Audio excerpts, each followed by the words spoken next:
Good evening and welcome to NTD News. I'm Stephania Cox. Here are today's top stories. Arizona's Republican legislature held a public hearing on election integrity. Numerous witness testimonies detailed allegations of fraud, like coordinated efforts to add more votes, as well as 300,000 ineligible votes. A cybersecurity expert again joined the Arizona hearing, saying your vote is not as secure as your Venmo account. He presented an email alleging that 35,000 fraud votes were embedded to every Democratic candidate in Pima County. Former General Flynn says there is still a coup happening to get President Trump out of office. He said the American way of life itself is under attack. A data analyst says the FBI wants to know more about his team's investigation into potential fraud in the presidential election. The analyst claims his team's evidence is enough to overturn election results in 3 states. Some Trump supporters will be on the road for the next 2 weeks, traveling the East Coast to show support for the president and demand a fair election.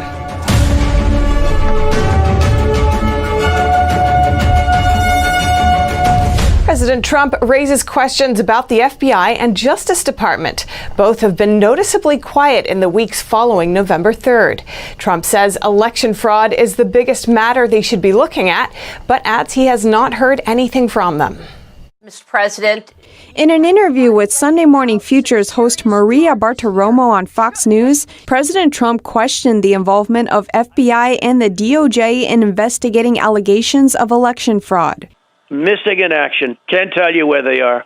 I ask, are they looking at it? Everyone says yes, they're looking at it. He said he has not seen anything from either the DOJ or the FBI since Election Day about alleged fraud or irregularities, calling it a terrible thing for our country and stating election fraud is the biggest thing you could be looking at. He questioned why the FBI doesn't appear to be getting involved. The president went on to say that investigations into former FBI Director James Comey and former FBI Assistant Director Andrew McCabe resulted in little action being taken. He also questioned why U.S. Attorney John Durham's report hasn't yet been released.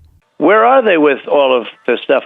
And what happened to Durham? Where's Durham? Durham was appointed by Attorney General William Barr last year to probe the origins of the Russia investigation. He has also investigated potential wrongdoing by the FBI and CIA for previous administrations. There was speculation that Durham would release the report before the November 3rd election, but nothing has materialized. Bartiromo asked the president if he would employ a special counsel to continue the probe into what happened in 2016. They spent $48 million, Weissman and all Trump haters. They spent $48 million. That was the Mueller investigation. They went through taxes. They went through everything. For $48 million, you look at everything. And they found no collusion, no nothing. President Trump said he would consider a special prosecutor to continue the investigation. The president said he believes he has done much for the country during his presidency, but he could have done more had he not been under investigation from even before the moment he took office. The most pressing matter for President Trump right now is his re-election. It now hangs in the balance while his team scrambles to prove election fraud in a number of contested states. Trump added, "You need a judge who is willing to hear a case and a Supreme Court who is willing to make a really big decision." But we're not allowed to put in our proof. They say you don't have standing. I said I'd like to file to the lawyers. I would like to file one nice, big, beautiful lawsuit talking about this and many other things with tremendous proof.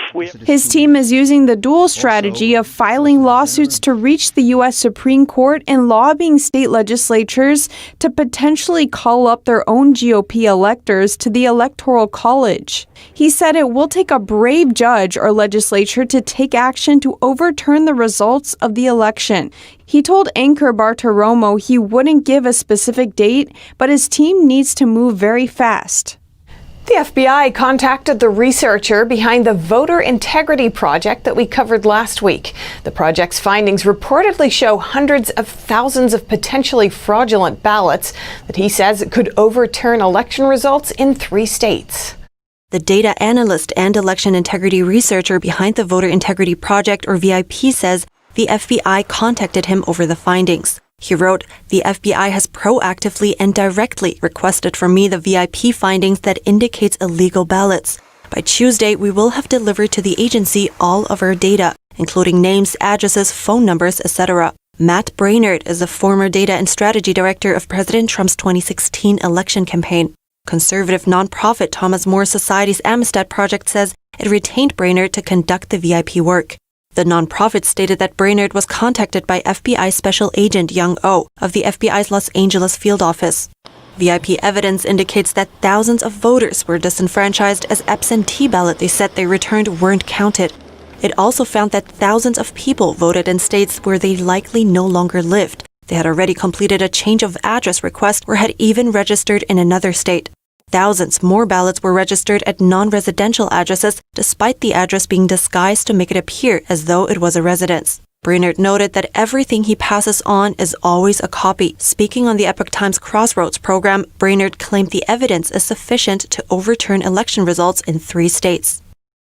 Earlier today, members of Arizona's Republican state legislature held an election integrity hearing.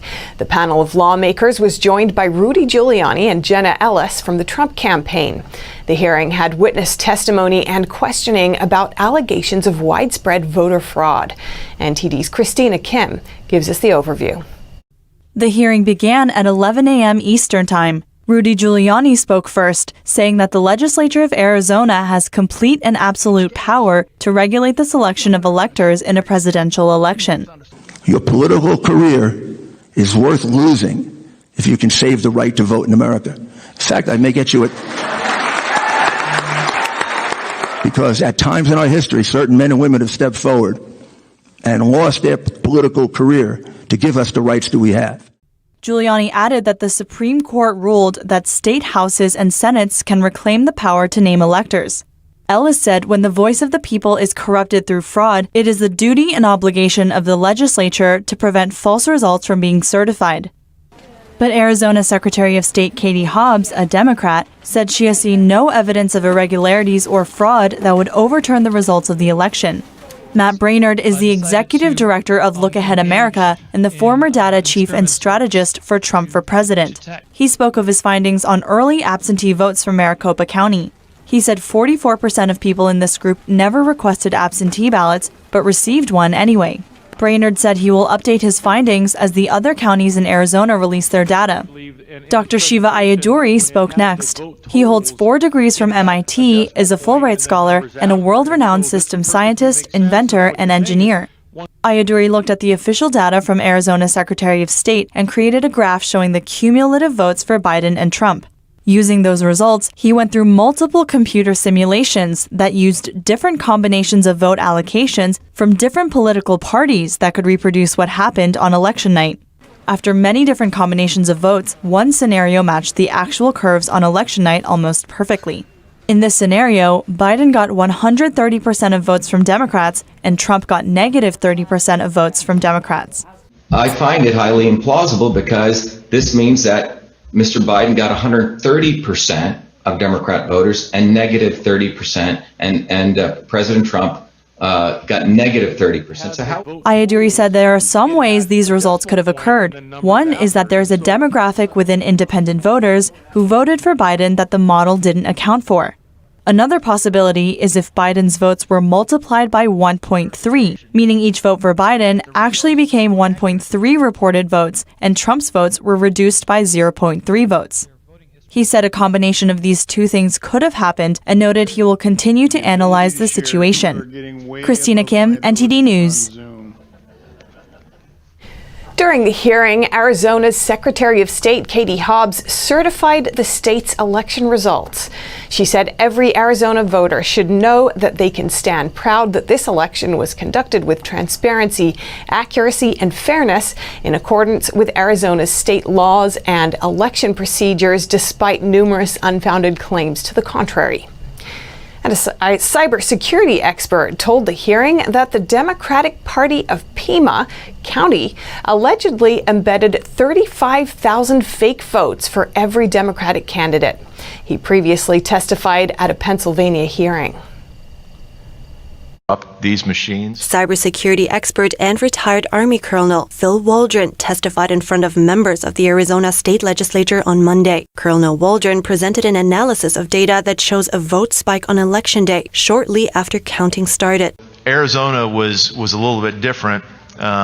It had a pretty strong rise right up at the front, the first part of voting day, whereas the other states, and I can show you those, have a gradual increase in votes. But this injection spike at 8:06:40 p.m., and this is adjusted from Zulu time, so this is 143,100 votes that were injected. That was in excess of what the machines could have processed. He presented an email sent on November 10th from an anonymous individual claiming to have witnessed a detailed plan to embed 35,000 fraud votes to each Democrat candidate's total votes while at a Pima County Democratic Party meeting in September. The source sent the email to the Criminal Division of the Department of Justice and all members of the Arizona legislature. It says that please be advised that Pima County Recorder and the Democratic Party added fraud votes in the initial count to the vote by mail totals released at 8 p.m. on November 3rd, 2020. So this coincides with what we observed in the data analytics at that spike. We weren't aware of this until after the fact. So there were approximately 35,000 fraud votes added to each Democratic candidate's vote totals. According to this individual, who appeared to be an IT specialist in Pima County, the 35,000 votes were embedded in a spread-configured distribution and auto-adjusted to the real voter turnout. The fraud votes applied to both local and federal election candidates. They were distributed based on the voter turnout carefully so they wouldn't look suspicious. That's correct. They move the algorithms around to different precincts until they get the aggregate number that they want and need, and then they shift the algorithms to other precincts. Did the Democratic candidates who got the benefit of those 35,000 false votes include Biden and Harris? According to this email, it was all local and federal races. So if that were true, then the result of the election is totally opposite the one that they're so anxious to certify. Colonel Waldron clarified that he hopes this anonymous individual would come forward and issue it as an affidavit. But as of now, the state legislature has been unable to identify the individual. He added that this allegation can potentially be proven through a full forensic audit of the machines used in Pima County. Congressman Paul Gosar, alongside Arizona lawmakers, gave us their reactions to the hearing. For one, Gosar says this is a bipartisan issue and every lawmaker should be on guard. At a press conference during the Arizona election hearing, Republican Arizona Congressman Paul Gosar says this election issue should concern everyone. This is not even a partisan issue. This is a bipartisan issue. In fact, one of my colleagues, a very liberal member from Maryland, Jamie Raskin, sits on government oversight, has actually introduced legislation because he was so concerned about the corruptibility in the 2016 election in regards to Russia. Bingo! So we ought to be doing this across the board for transparency to the American public. Mark Fincham, a Republican Arizona state representative, says the problem is all about the chain of custody of ballots. Cannot emphasize that enough. We do not have fraud countermeasures. We have people who have got too many fingers on those ballots. We have equipment that is made by a foreign country that is 100% corruptible. And we've got a duplicitous organization, that would be our elected officials, who are permitting the sequestration of that instead of showing transparency and say, you know what, you don't have to give us a subpoena, you don't have to impound the machines. Tell you what, pick one, let's do a forensic audit. All I'm hearing is crickets, and that is unacceptable. Sonny Borelli, an Arizona state Republican senator, pointed out how House Speaker Nancy Pelosi once said in 2017 that the election had been hijacked and hashtagged follow the facts. But now he says they want to shove the facts under the carpet. Miguel Moreno, NTD News. During the Arizona hearing, a cybersecurity expert told the panel the Department of Homeland Security analyzed their research on U.S. voting system vulnerabilities. He claims that after analyzing the data, DHS determined the software had multiple vulnerabilities back in August. Phil Waldron, a cybersecurity expert and retired Army colonel who specialized in information warfare, testified at the Arizona public hearing before GOP legislators. Waldron said he shared his team's extensive research into U.S. voting systems vulnerabilities with local Texas DHS personnel months before the election. Some of the vulnerabilities include the machines being connected to the internet and malware. When I started working on this project in August, I called them up, said, You guys have got to come out and look at it. They did. They spent an initial 3 hours going through this data. At the end of that, one of them said, I think I need to go outside and throw up. He said that DHS personnel also had multiple follow-ups and received over 600 gigabytes of data that had been accumulated over time. Our team provided them over 200 gigabytes of confirmatory data, and they analyzed that. After they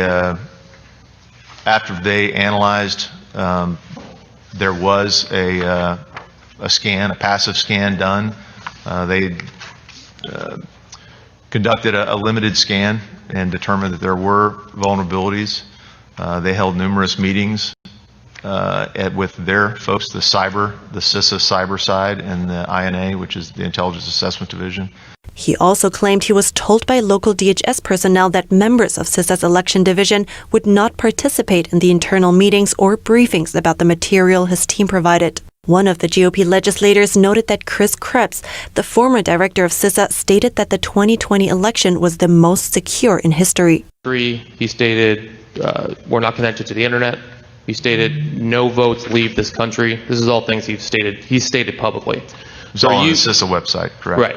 So are you willing to say under oath that you have seen the connection to the internet? You have seen it go offshore to Germany, Frankfurt. Are these things that you have personally seen and can say that is not true? Our white hat hackers, yes, they have that traffic in the packets. So why would he make that kind of comment, do you think? Either not knowing, believing the myth, or not wanting the truth to be known. When Krebs was director of CISA, the agency, along with other members of the Election Infrastructure Government Coordinating Council, released a joint statement declaring the election as the most secure in American history. It stated there is no evidence that any voting system deleted or lost votes, changed votes, or was in any way compromised. The agency failed to mention that Dominion as well as Smartmatic are members of the council. Krebs was fired by President Trump earlier this month after the statement was released. Retired General Michael Flynn has given his first public interview since being pardoned by President Trump. In the interview with WVW-TV, he said there is still a coup in progress against the president. Our reporter Kevin Hogan has more. Former General Flynn told WVW-TV certain figures in the Democratic Party have upped their game in their efforts to remove Trump from office. Flynn told the news station he considers the election to be the greatest fraud that our country has ever experienced in our history. In reference to the Democratic Party leadership, Flynn said, "When they lost in 2016, I think that there was a decision to say, we're not going to allow this to happen again." He pointed to the heightened political divisiveness and the mainstream media's efforts to remove Trump during his presidency. Flynn said the establishment and the media went after him in any way possible. That includes psyops like the Russia probe, partisan impeachment effort by House Democrats, and politicizing the CCP virus pandemic. Now, Flynn claims since the Democrats didn't achieve what they wanted in 2016, America is seeing theft with mail-in ballots and Smartmatic software and Dominion systems. He said there is still a coup in progress against Trump. Flynn went further to say the ideological cousin of America's far-left political groups, the Chinese Communist Party, has interests in supporting such a coup. He suspects the CCP saw the ideological direction in which America was headed after the 2016 election and was not going to let Trump be reelected. Yet Flynn says with hundreds of American patriots signing affidavits and with warriors on the legal battlefield like Rudy Giuliani and Lynn Wood, we're going to see the momentum change. Flynn believes that at the end of the day, we're going to find that Trump won by a massive landslide and that he'll be inaugurated come this January. Kevin Hogan, NTD News. More Trump supporters are coming together to address their concern about ensuring a fair election. Aside from the Stop the Steal rallies nationwide, one group will be hitting the road for 2 weeks. They told NTD about what brings them together. A group of Trump supporters kicked off a bus tour in Florida on Sunday. Called March for Trump, the group plans to show their support for the president by traveling to 18 states, including battleground states like Georgia and Pennsylvania. One of the event organizers, Amy Kramer, said the presidential race is not over. Regardless of what the mainstream media and the Democrats would like you to believe, it's not over. The people choose the president of the United States, not the media, and we're mad as hell about it. They have, for 4 years, they've tried to overthrow this president, and now they are trying to steal an election, and we're not going to stand for it. And so we are taken to the streets. The group's final destination is Washington, D.C., where they plan to have a march for Trump on December 12th. We want the people to come out and see that, the people are mad, that come stand with us and let our president know we support you, we have your back, and we're not going to let this election be stolen. A veteran at the kickoff said having a fair election transcends political parties. Whether you're Republican or Democrat has nothing to do with it. What has to do with it is that your vote may not have counted. We may have been stolen. This election may have been taken away. Like many here, he thinks there should be an investigation to find out whether there was any election fraud. I take my right to vote very seriously, and to think for 1 minute that my vote may have been absconded by cheating in the ballot machines and people behind those machines, it scares me. A business owner from Florida is in one of the Stop the Steal rallies on Facebook. She believes she's censored. Do we live in communist China? I know they want us to. That's what's going to happen if Biden takes over. But we're fighting for this. We're fighting for this, and we're not going to let it happen.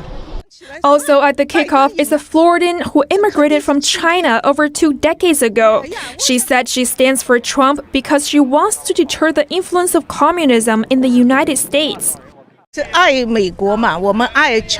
We love America. We love Trump. So we have to stand up for this country. We want freedom. We don't want the United States to turn into China, where the government controls everything. A veteran said this could be the last fight for a fair election. If we don't fix it now, we will never, in the future, be able to have an honest election. The March for Trump group plans to stop by Wilmington, North Carolina this Tuesday. Reporting by Kevin Jia and Juliet Song, NTD News. Trump supporters in Georgia held a Stop the Steal rally in their cars over the weekend. They were calling for state officials to conduct an audit into the votes that were counted.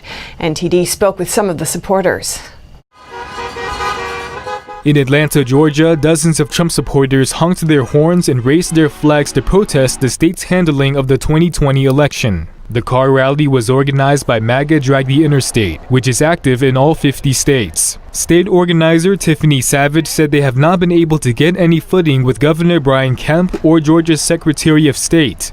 He needs to stand up for not just Georgians, but to set an example for the country and to stop the election from being certified, especially in our state, and actually acknowledge that there was fraud, not just in our state, but nationwide. Trump supporters drove around the governor's neighborhood to make their voices heard. One Trump supporter said the governor was only a Republican in name, and that the recount was useless.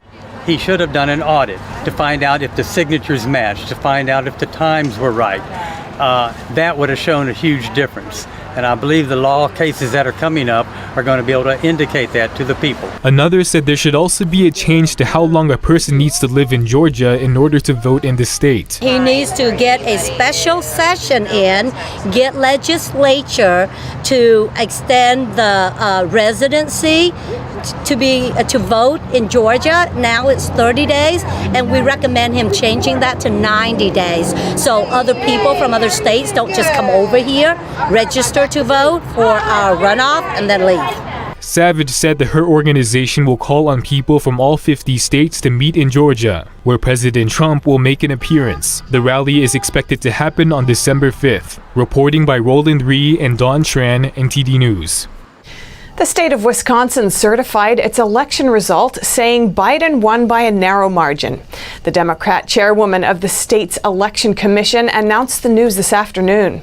This despite state Republicans saying she should have waited because of a likely lawsuit from President Trump.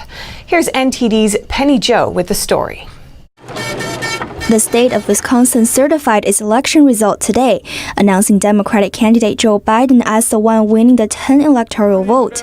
This after the state finished a recount on Sunday, reporting 87 votes gained for Trump. The recount was requested and paid for by the Trump campaign. What this recount showed was that there was absolutely no evidence of voter fraud. President Trump is planning to file lawsuits challenging the state's election results. He wrote on Twitter on Saturday that the Wisconsin recount is not about finding mistakes in the count. It is about finding people who have voted illegally, and that case will be brought after the recount is over. On Monday or Tuesday, we have found many illegal votes. Stay tuned. Several civil groups have filed lawsuits alleging voter fraud in the state. That includes one filed last week by nonprofit Wisconsin Voters Alliance, together with more than 24 voters. Their lawsuit alleges that over 150,000 votes are ineligible and illegal. That's because many of the votes are absentee ballots where voters claim themselves as indefinitely confined, which allows them to vote without showing a photo ID. The lawsuit cited data analysis showing nearly 100,000 people falsely claimed they are indefinitely confined. That's as the number of people claiming they are indefinitely confined far exceeds previous years. President Trump's attorneys have made similar complaints about such absentee ballots. The lawsuit also alleges that more than 14,000 ballots requested in the name of a registered Republican by someone other than that person were cast, and more than 12,000 Republican ballots were returned but never counted. That's based on data collected by Matt Brainerd, whose team conducted phone surveys among Republican voters in multiple states. The alleged number of illegal votes is enough to change the election result in the state, where Biden leads Trump by a margin of over 20,000 votes. The lawsuit is requesting the court to invalidate the election result and allow the state's GOP-controlled legislature to appoint electors. Another lawsuit filed over the weekend argues that all ballots cast via drop boxes are illegal and should be discarded. It says that if people can't reliably identify such ballots, then the state legislature should nominate its own slate of presidential electors. But the state's Republican Assembly Majority Leader signaled on Twitter that he would not join the efforts to change Wisconsin's election outcome. Penny Joe, NTD News.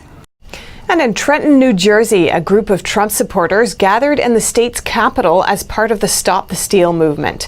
Some Trump supporters there said the outcome of the election will now be up to the courts, while one attendee told us what he fears most for the U.S. New Jersey Trump supporters gathered in Trenton, the state's capital, to take a stand against alleged voter fraud. Events like these are also taking place in other states. A former Air Force pilot said he wants transparency. I just want an honest election. I want the right man in the office, and I want our voice heard. And in my opinion, I don't think the election was done honestly because of some of the things that I've seen in the news. So I wanted all these things brought to the government, to the court, and I will respect whatever the court decides, but we need to have it looked at. Another participant we talked to is an attorney working in New Jersey. He said he thinks Trump will win the election. I think what happens is now a lot of the evidence and the lawsuits are coming out publicly. So it's not just people saying the election has been taken. Now they're actually presenting evidence. This is what happened. Take a look at this. And once that evidence comes out, then we hope that the courts have to make a decision, and not just the courts, but elected officials in these states where we need to switch. Experts and analysts said that if Joe Biden were to win the election, efforts made by the Trump administration to hold the Chinese Communist Party, or CCP, responsible would be undone.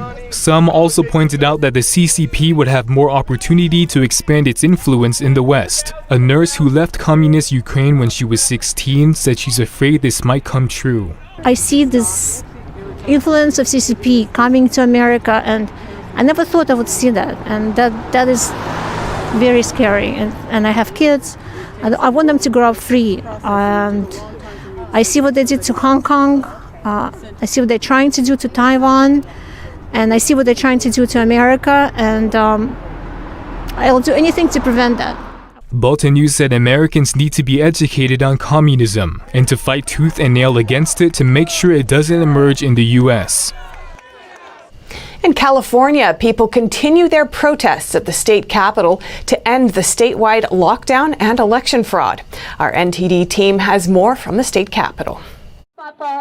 Hundreds flocked to Sacramento on Thanksgiving weekend to protest against the statewide lockdown and election fraud. One mayor attended the protest to support small business owners. Walmart, Costco, Target, they're allowed to open, but if you own a small business or a small store, you're closed down under this color tier program the governor has, and it's not fair. If you own a small business, you're able to provide for yourself throughout the pandemic. When you get your business locked down, you're not allowed to work, but yet the big box stores are, and they're not social distancing and doing other things. That's not what America's about. It's everybody's equal. A 2019 San Francisco mayoral candidate requests a ballot audit. Before December 14, 2020, all the states will be certified for the election results. And so we are calling to stop certification because of those lawlessness, election fraud with dead people vote, extra vote, and the government did not even send them out, but they receive it back. So it tells me that we are corrupt. The government is corrupt, especially the Democratic state run corrupt. California is among the several states that have found ballots with names of those who are deceased. One Solano County resident supports neither President Trump nor the government. He was at the rally to raise awareness about government control. So many people get caught up in the conversation as to whether or not the mask is effective. Nobody's getting caught up in the conversation as to whether or not somebody else has the right to tell you to wear a mask, right? It's not about the effectiveness, it's about sovereignty. And where are we going to draw the line in the sand? There were people who registered as Republicans this year because they do not agree with many of the Democratic policies. Now they support President Trump. I hated Trump when he was elected. I think I was brainwashed from the media, and then I started watching our president unfiltered from the media, and I realized he was very presidential, very compassionate towards the people. And just from there, I decided that I couldn't be a Democrat anymore and became a Republican. This whole country was built on freedom. We fought for it. We are one of the few countries that have the liberty and the freedoms and the amendments that we have. And I feel that that's slowly dying out, and we have to fight for that. And if anyone would have told me that that would be in jeopardy, I would have never believed them. But the more years that go by, I feel the more people come up with more things that go against the country. So a lot of people that lived here, I feel, don't appreciate it and actually hate the country. I support the president because he gives us tax breaks, he loves his country, and ultimately I wish people would vote for the policies and not ultimately the person. Reporting by Eileen Ng and Nancy Han. NTD News, Sacramento, California. Pennsylvania lawmakers have formally introduced a bill to dispute the election results. They're asking the state to retract its certification of the results. Republican state lawmakers in Pennsylvania on Monday introduced a resolution to dispute the results of the 2020 election. The bill says that state officials have infringed upon the state legislature's authority by unlawfully changing election rules. The resolution calls on the Secretary of State to withdraw the premature certification, declare the election to be in dispute, and urge Congress to declare the selection of presidential electors in dispute. This, as one of the state's Republican senators said on Friday that the GOP-controlled state legislature will make a bid to reclaim its power to appoint the state's electors to the Electoral College. The bill has been co-sponsored by 41 lawmakers. It requires 102 votes to pass. The state has 109 Republicans in the House. The resolution listed 3 illegal actions by state officials and the state courts. That includes the state Supreme Court extending the deadline of accepting mail-in ballots, its ruling that signatures on mail-in ballots don't need to be verified, and the Secretary of State's encouraging certain counties to notify party and candidate representatives of mail-in voters whose ballots contained defects.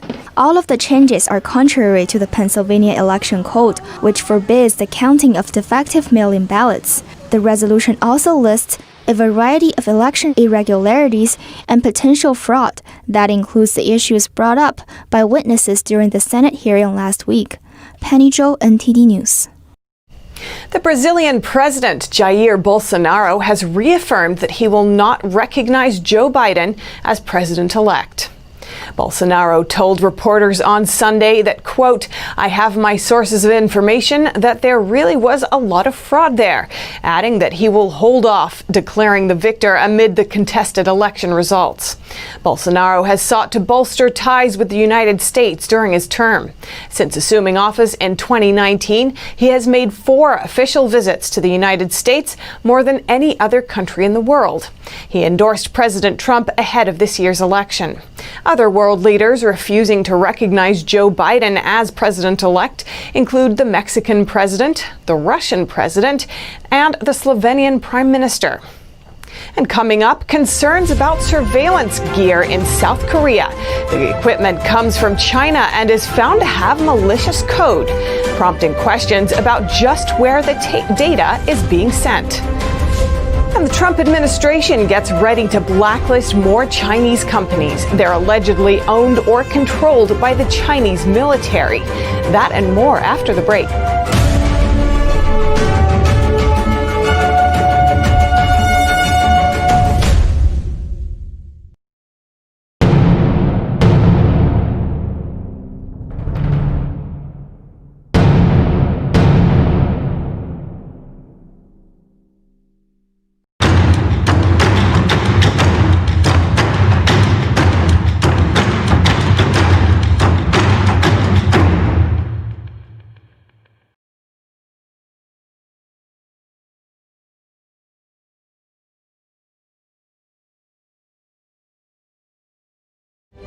He ascended to the throne during the most turbulent times in the Joseon dynasty.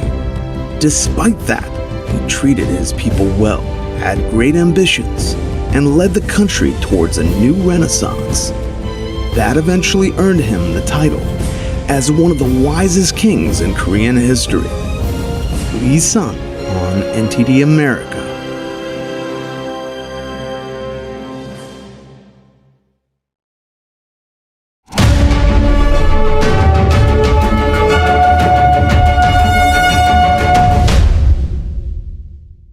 China's surveillance arm could be reaching into South Korea. The suspicions come after monitoring cameras from a Chinese company were found to have malicious code. The discovery triggered questions about where exactly the data is headed. NTD's Tiffany Meyer brings us more. Now we turn to South Korea. A lawmaker, Hai Tae-kwon, quoted the country's defense ministry last week about malicious codes found in surveillance equipment delivered by a Chinese company. This, according to South Korean newspaper Chosun Ilbo. The over 200 surveillance cameras were supposed to be used for military purposes in South Korea. When set up, they could potentially send military secrets to China. Fortunately, the South Korean military discovered it before it's too late. According to Hai Tae-kwon, this is the first time that malicious codes have been discovered from surveillance equipment of the South Korean military. The South Korean military confirmed the Chinese company could freely change the storage path of images captured by the equipment and store them somewhere else. The remote control network function of the equipment was also turned on, meaning outside actors could interfere with surveillance. Now we turn to NATO, the North Atlantic Treaty Organization, a military alliance between 30 European and North American countries. NATO Secretary General Jens Stoltenberg on Monday said China's rise could present an important opportunity for our economies, but posed important challenges to our security. China is investing massively in new weapons. It is coming closer to us from the Arctic to Africa, and by investing in our infrastructure. Stoltenberg said China is not NATO's adversary, but the authors of a report called NATO 2030 calls on allies to think harder about how to handle China's military rise. China does not share our values. It does not respect fundamental human rights and tries to intimidate other countries. We must address this together, both as NATO allies and as a community of like-minded countries. The report is set to be published on Tuesday. It contains about 140 proposals on reforming the Atlantic Alliance. And in other China-Australia news, China's Ministry of Commerce imposed tariffs of up to more than 200% on Australian wine exports on Saturday. Beijing claims to have evidence of Australian wine dumping, which it says has allegedly caused actual damage to its local market. Dumping occurs when a country exports a product at a lower price than the normal market rate, something often considered an unfair trade practice. In an ABC interview over the weekend, Australian Federal Trade Minister Simon Birmingham is calling on the CCP to speak plainly and clearly about what it is that is driving this consistent trend of actions that are disrupting Australia's trade. He added, these types of actions don't just hurt Australian businesses, they hurt their Chinese counterparts as well. They undermine confidence in the global economy, and that's not good for the world's recovery from COVID. Australian Cabinet Minister Dan Tehan expressed similar concerns following the tariff increase. He addressed Beijing's pattern of behavior and said wine exports will now become part of ongoing dialogue with Beijing. A document was leaked to Australian media last week. It listed the CCP's grievances with Australia, from its ban on Chinese telecom giant Huawei to its call for an independent investigation into the origins of the virus outbreak in Wuhan. The Australian government placed a ban on Huawei's involvement in the country's 5G infrastructure in 2017. Since then, the CCP has constantly raised trade issues related to Australia's products. They are believed to be coercive economic measures aimed at pressuring Australia. President Trump is once again turning up the heat on China. Reuters sources say he's set to add at least 2 more major Chinese companies to a blacklist of firms allegedly owned or controlled by the Chinese military. Reuters reports the Trump administration will blacklist China's top chip maker SMIC and its largest offshore oil and gas producer SNOOC. The blacklist includes companies that are allegedly tied to the Chinese military. The Trump administration views SNOOC's deep-sea drilling in the South China Sea as a military operation. The blacklist means they will have little access to U.S. investors and will be restricted from buying a range of U.S. goods and technology. It's not known when these companies will be added to the Federal Register. Earlier in November, the White House published an executive order prohibiting U.S. investors from buying securities of companies it has blacklisted. The ban starts this time next year. It's all part of a broader effort by Washington to target what it sees as Beijing's efforts to use emerging tech for military purposes. Shares in SNOOC fell by almost 14% after the report. The company says it hasn't received any formal notice from U.S. authorities. Chip maker SMIC issued a statement saying it only makes products for civilian or commercial use. Its shares dropped by nearly 3% on Monday. Congress and the administration have sought increasingly to curb Chinese companies that don't comply with American rules from accessing the U.S. market. Up next, Black Friday sales and Christmas lights attract thousands of people to central Madrid, Spain, a contrast to the empty streets of just a few weeks ago. And a Chinese fast fashion website sells more than 10 million items a year to the UK at dirt cheap prices. The complaints and piracy are surging too. That and more when we return.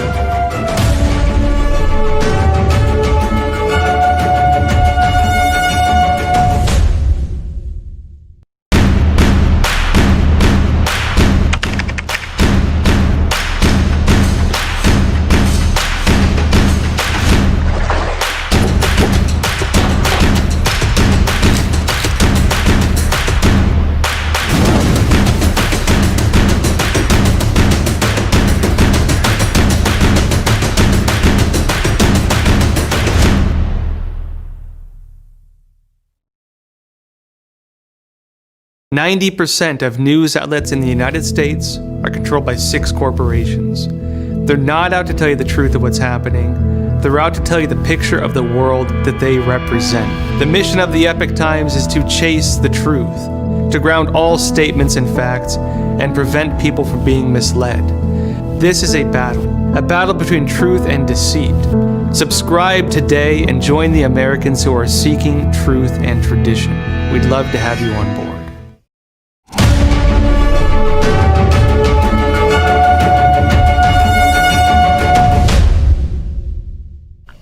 Over to Europe, huge protests broke out in France over a controversial bill banning people from filming police. Now, the French government has decided to rewrite part of the bill.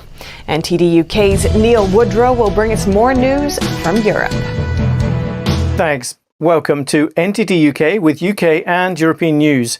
In France, the government caved to pressure after a weekend of massive protests. They removed a disputed article in a controversial security bill. Our France reporter David Vivez has the story. 130,000 protesters took to the streets on Saturday to call out a law approved 2 weeks ago by the French Parliament. The bill would make it a crime to circulate images and video of police officers, among other rules.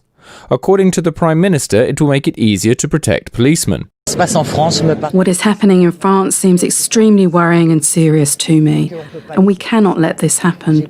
The article has been denounced since mid-November by journalists' unions and human rights groups as a serious violation of press freedom. In Paris, the majority of the over 100,000 protesters marched peacefully, but several small groups clashed with police. A far-left group called the Black Bloc joined the protests and committed violence. They inflicted a surprisingly high number of injuries to policemen and military. 98 service people were injured, including one seriously, reports the police prefecture. France's central bank was among the targets of the far-left groups. This building was hit by a fire missile, along with cars parked on the street. Some protesters threw fireworks at policemen, set a barricade, threw stones, and set furniture on fire. Today, the government declared that the article that mentions blurring out policemen's faces would be rewritten. Reporting by David Vivez, NTD News. And a protest ignited in western France against the construction of an Amazon logistics centre. More than 1,500 protesters playing instruments and chanting gathered near the future site. Police blocked them from entering the compound. A great majority of the products they are selling are of Chinese origin, and the Chinese sellers don't pay the sales tax. It's a massive fiscal fraud. France's finance ministry has sent out notices to big tech companies liable for its digital service tax. Amazon and others must pay the levy in December as planned, after a suspension of the tax. It is also for the jobs, because Amazon creates fewer jobs in the actual community than they destroy. France announced last year a 3% digital services levy on companies that make more than $30 million there and $900 million worldwide. From September 2021, UK telecom firms are forbidden from installing new 5G tech from companies deemed a threat to national security. The UK has ordered all Huawei equipment to be removed before 2028. China is critical of the decision, while Huawei says it's disappointed at its exclusion. Digital Secretary Oliver Dowden says he's setting out a clear path for the complete removal of high-risk vendors from our 5G networks.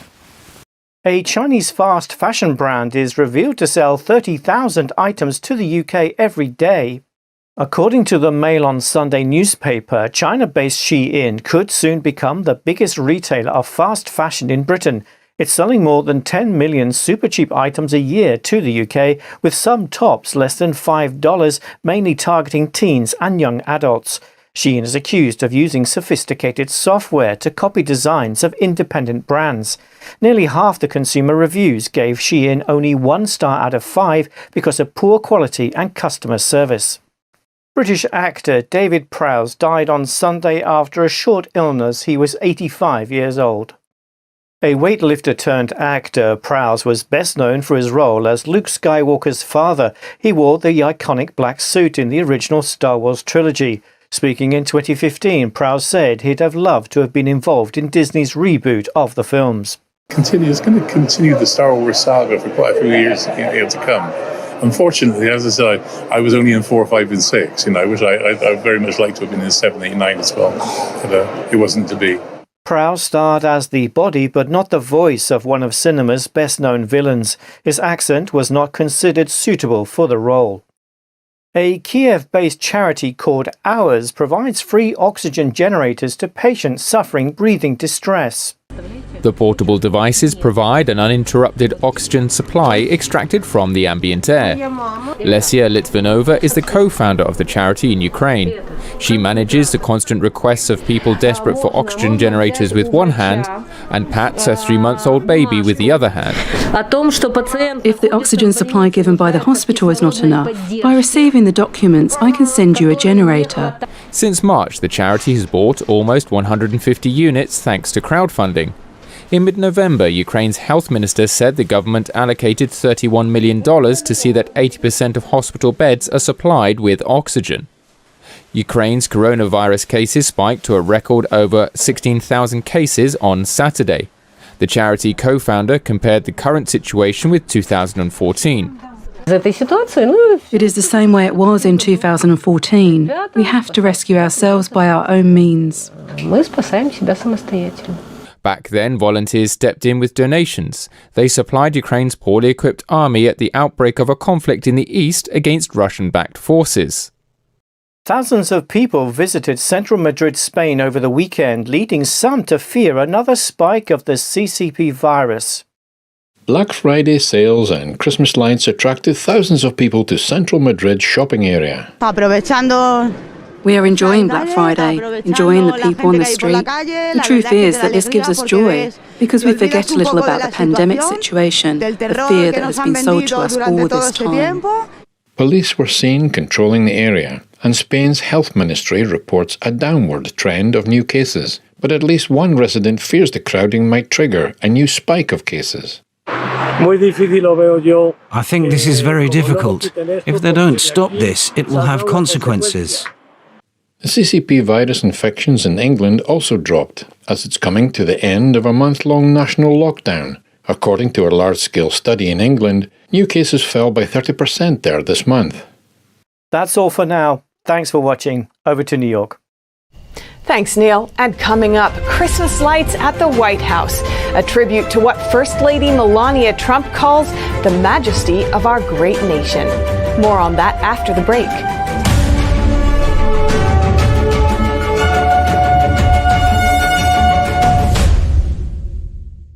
When you look at TV networks in America, a soundbite and fight-it-out culture prevails on news and commentary programs. As a Canadian, I'm fascinated with America, and I wanted to offer American thought leaders an opportunity to share their thoughts in a deep dive format, where we can explore their ideas together. And so American Thought Leaders was born.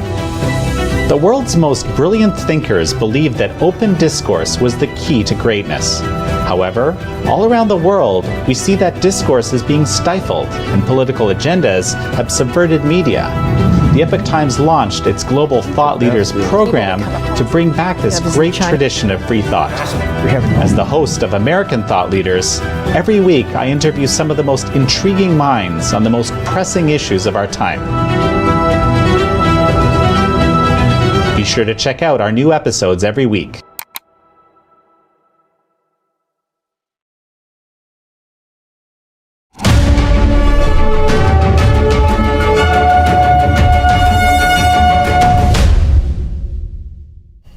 Well, if there wasn't enough happening here on Earth, a meteor hurtling towards us early on Sunday morning made for a spectacular moment, and it was all caught on dashcam. The fireball could be seen through the clouds for only a second before it exploded, showering the sky in light. If you were up in the early hours of the morning in western or central Japan, you might have seen it. A local planetarium's director told a newspaper there it was rare to see a shooting star so bright. And while it lit up the sky, down below here on Earth, the spirit of Christmas has come to the White House. First Lady Melania Trump showcased this year's Christmas decorations at the president's house. This year's theme is America the Beautiful, which Melania said plays tribute to the majesty of our great nation. Over 100 volunteers helped put up 62 Christmas trees, 106 wreaths, more than 1,200 feet of garland, and more than 3,200 strands of lights. Other features of Melania's holiday display include a nod to the 100th anniversary of the 19th Amendment, which gave women the right to vote, as well as a tribute to first responders and frontline workers. The First Lady also continued traditions from years past, such as a tree dedicated to Gold Star families and Christmas wreaths hung on the windows. And that's all for today's news. Thanks for tuning in. I'm Stephanie Cox.